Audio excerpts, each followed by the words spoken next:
آل India Muslim personal law board کی جانب سے فرزندان توحید سے اپیل کی گئی ہے کہ وہ رمضان میں اپنے گھروں میں ہی رہ کر عبادت کرے۔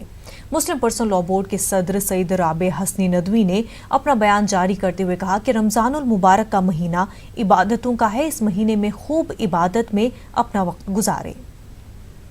یہ موقع ایسا آیا ہے اس میں مسلمانوں کو یہ مسلمانوں کے لیے نیک عملی اور اللہ کی رضا کے کاموں کو اختیار کرنے کا اور ثواب حاصل کرنے کا موقع ہے،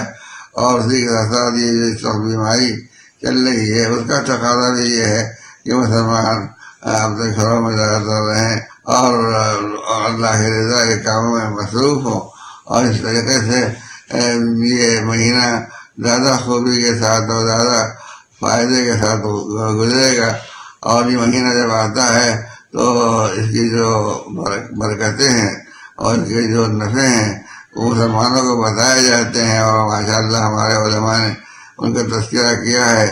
اور لوگوں کو بتایا ہے کہ اس مہینے میں ہم اللہ کی رضا کے کام بھی خوب کر سکتے ہیں۔ اسی کے ساتھ ساتھ اس وقت جو بیماری ایک تقاضا ہے کہ لوگ زیادہ خراب اللہ نہ ہو لوگوں کا، اور لوگ اپنے کاموں میں مصروف ہوں، اپنے گھروں میں رہیں، تو یہ کام بھی بہت اچھے طریقے سے انجام پا سکتا ہے۔ امید ہے کہ رمضان کی پوری رعایت ہو، اور یہ جو تقاضا ہے بیماری کا اس کا بھی لحاظ رکھا جائے، تو انشاءاللہ یہ ایک اچھی مثال قائم ہوگی اور جو مسلمانوں کے لیے اچھی شہرت کا ذریعہ بنے گی۔